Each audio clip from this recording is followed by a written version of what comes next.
അതുകൊണ്ടാണ് രണ്ടുമാണത്. സർവാനുഭവം സർവരൂപവും അനുഭവരൂപസ്ഥ. അത് സർവരൂപവുമാണ് അനുഭവരൂപവുമാണ്.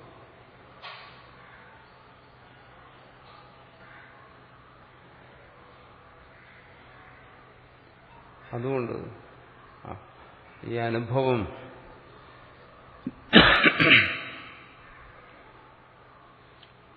എന്ന് പറയുന്നത് അഹം എന്ന് പറയുന്ന ഈ സ്ഫുരണമാണ്.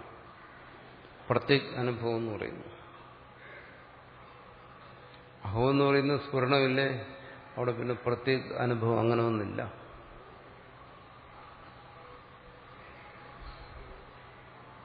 അതിന് തെളിവാണ് സുഷുപ്തി. അവിടെ അഹം എന്ന് പറയുന്ന സ്ഫുരണമില്ല, പ്രത്യേക അനുഭവമില്ല. എന്താ, അയ്യോ അവിടെ ഉണ്ടല്ലോ, ആരെങ്കിലും പറയുമോ സുഷുപ്തിയിൽ ഞാൻ അങ്ങനെ ഒരു അനുഭവം ആർക്കെങ്കിലും ഉണ്ടോ? ഉണ്ടെങ്കിലും അത് സ്വപ്നമായിരിക്കും. അങ്ങനെ സംഭവിക്കാത്തതുകൊണ്ടാണ് അതിനെ സുഷുപ്തി എന്ന് പറയുന്നത്. അതിന്റെ സ്ഫുരണമില്ല. അനുഭവം എന്ന് പറയുന്നത് അഹം സ്ഫുരണത്തിലൂടെ മാത്രമേ സംഭവിക്കൂ. പിന്നെ ചിലർ പറയും എന്താണ്, അഹം പോയി കേവലമായ അനുഭവം മാത്രമായിരുന്നു. പിന്നെ കേവലമായ അനുഭവം അങ്ങനെ ഒന്നില്ല. അഹം പോയാൽ അനുഭവമില്ല. ജാഗ്രതയിലേ ഉള്ളൂ അനുഭവം. അഹം എന്ന് പറയുന്നതിനെ ആശ്രയിച്ചേ ഉള്ളൂ അനുഭവം, അല്ലെങ്കിൽ ഇല്ല.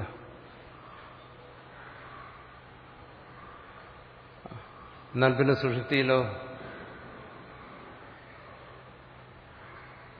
ആണ് പറയുന്നത് ഏതോ വാച്ചോ നിവർത്തന്തേ. അത് നമുക്ക് വ്യാഖ്യാനിക്കാനൊക്കത്തില്ല. അനുഭവം എന്ന് പറയുമ്പോൾ അത് വ്യാഖ്യാനിക്കത്തക്കതാണ്.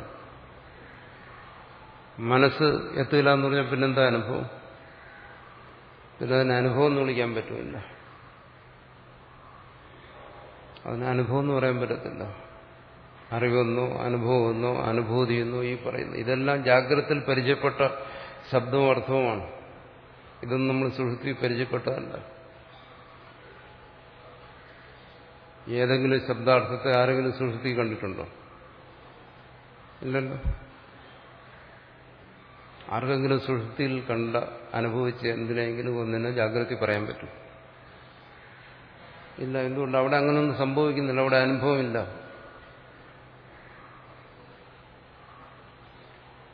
എന്നാൽ പ്രത്യേക രൂപമുണ്ട് അവിടെ. അത് ഏത് രൂപത്തിൽ? അത് മനസ്സിന് വിഷയമല്ല, ബുദ്ധിക്ക് വിഷയമല്ല.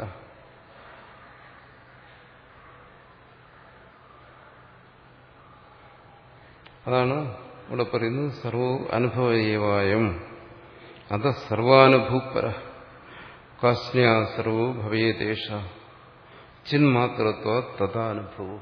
അതിന് ഇത്രേ പറയാൻ പറ്റും. ചിത് മാത്രം എന്നേ പറയാൻ പറ്റും.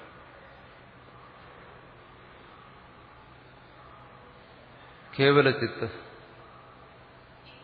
അത് അനുഭവ രൂപത്തിലുള്ള അല്ല എന്നർത്ഥം.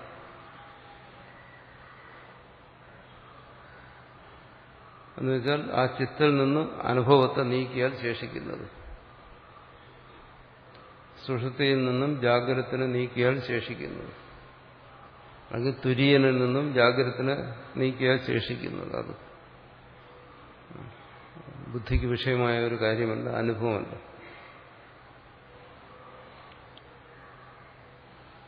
അതുകൊണ്ടാണ് പറയുന്നത് ആത്മാവിനെ അല്ലെങ്കിൽ സ്വസ്വരൂപത്തെ ഒരിക്കലും അനുഭവിക്കാൻ കഴിയത്തില്ല. അത് അനുഭവത്തിന് വിഷയമല്ല. വാക്കിനും മനസ്സിനും അത് അതീതമാണ്. അവാങ്മനോഗോചരം എന്നെല്ലാം പറയുന്നത് ഈ രീതിയിലാണ്. എന്നാലും നമ്മൾ പറയും എന്താണ്, ആത്മാവിനെ അനുഭവിക്കുന്നു എന്ന് പറയും.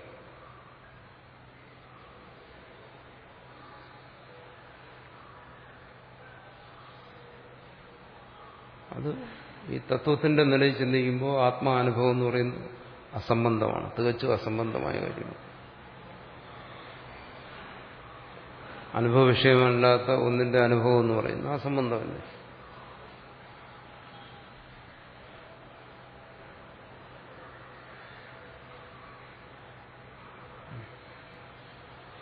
പിന്നെ ഇത് ചിന്മാത്രം എന്നെന്തുകൊണ്ട് പറയുന്നു? ചിത് മാത്രം. അത് അനുഭവ വിഷയമല്ലെങ്കിലും പിന്നെ പറയാനൊന്നേ ഉള്ളൂ, അത് അനുഭവ സ്വരൂപമാണ്. അത് അനുഭവ സ്വരൂപമായതുകൊണ്ട് തന്നെ അത് അനുഭൂതിക്ക് വിഷയമല്ല. ഒരു അനുഭൂതി, ഒരു ഗുരുവിന്റെയും ഒരു ആചാര്യന്റെയും അനുഭൂതിക്ക് അത് വിഷയമല്ല.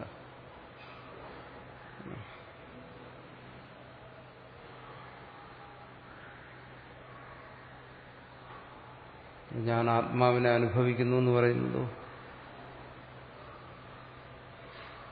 ഈ ഒരു താല്പര്യത്തിലാണ് അത് പറയുന്നതെങ്കിൽ അത് ശുദ്ധ വെടി, ഉണ്ടയില്ലാത്ത വെടി, അങ്ങനെ പറയും. അല്ല മറിച്ചാണെങ്കിൽ എല്ലാവർക്കും പറയാം ഞാൻ എന്നെ അനുഭവിക്കുന്നുണ്ട്, അങ്ങനെ പറയാം. ഞാൻ എന്നെ അറിയുന്നുണ്ടല്ലോ, എന്നെ അനുഭവിക്കുന്നുണ്ടല്ലോ, ഞാൻ ആരാണെന്ന് അറിയുന്നുണ്ടല്ലോ, ആ രീതി ശരിയാ. അതിനപ്പുറം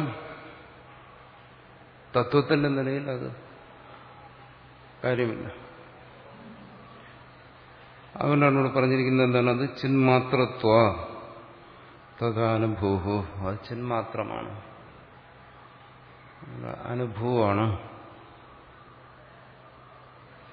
അതുകൊണ്ട് അതിനെ പറയാം സർവവും അനുഭവ.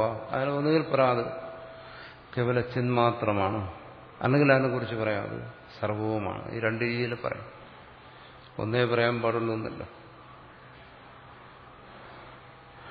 അത് അവിടെയാണ്.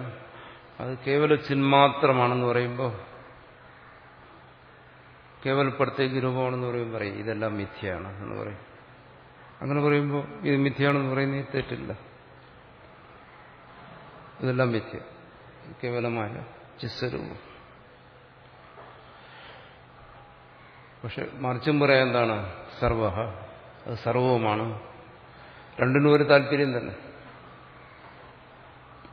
പിന്നെ അത് താൻ കേവലമായ അനുഭൂതി സ്വരൂപമാണ്, ബാക്കിയുള്ള എല്ലാം മിഥ്യയെന്ന് വേർതിരിക്കാൻ കഴിയത്തില്ല. അതാണ് ഇവിടെ രണ്ടും പറഞ്ഞ എന്താണ്? സർവരൂപോ അനുഭവരൂപസ്ഥ.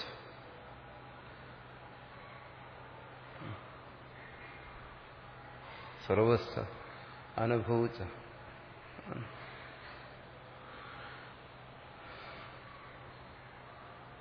അത് സർവാനുഭൂപര. അതുകൊണ്ട് പരൻ, ആ പരമാർത്ഥ തത്വം അതിങ്ങനെയാണ്, കേവലമായ അനുഭൂതി സ്വരൂപമാണ്, അതേസമയം അത് സർവവുമാണ്. കാർഷ്ണ്യ, എന്തുകൊണ്ടാണ് അങ്ങനെ പറയുന്നത്? അവിടെ ഒരു തരത്തിലും വേർതിരിക്കാൻ വയ്യ. അത് കാർഷ്ണ്യമായതുകൊണ്ട് പൂർണ്ണമാണ് എന്ന് പറയാമെന്ന്. പൂർണ്ണമത പൂർണ്ണമിതം എന്ന് പറയുന്നില്ലേ, അതാണ് ഇവിടെ പറയുന്നത് കാർഷ്ണ്യം. സർവോ ഭവേദേശ, അതുകൊണ്ട് അത് പൂർണ്ണമായതുകൊണ്ട് അതിന് സർവം എന്നും പറയാം. കേവലമായ അനുഭവമാണ്, അവിടെ രണ്ടാമതൊന്നില്ല, നേതി നേതി, അങ്ങനെയും പറയാം.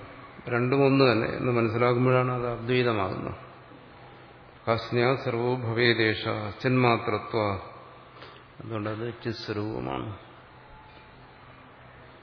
അവിടെ ചിത്തെന്ന് പറയുമ്പോൾ, സത്തെന്ന് പറയുമ്പോൾ, ആനന്ദം എന്ന് പറയുമ്പോൾ ഒന്ന് തന്നെ. മൂന്ന് ശബ്ദങ്ങൾക്ക് ഒരേ അർത്ഥം തന്നെ, മൂന്നല്ല. സ്വയം താൻ ചിത്സ്വരൂപനായിരിക്കുന്നു. അതേ താല്പര്യം തന്നെയാണ് സ്വയം താൻ സത്സ്വരൂപനായിരിക്കുന്നു എന്ന് പറയുമ്പോൾ. അത് തന്നെയാണ് താൻ സ്വയം ആനന്ദസ്വരൂപനായിരിക്കുന്നു എന്ന് പറയുമ്പോഴും അത് തന്നെ അർത്ഥം. അവിടെ അർത്ഥവ്യത്യാസമില്ല.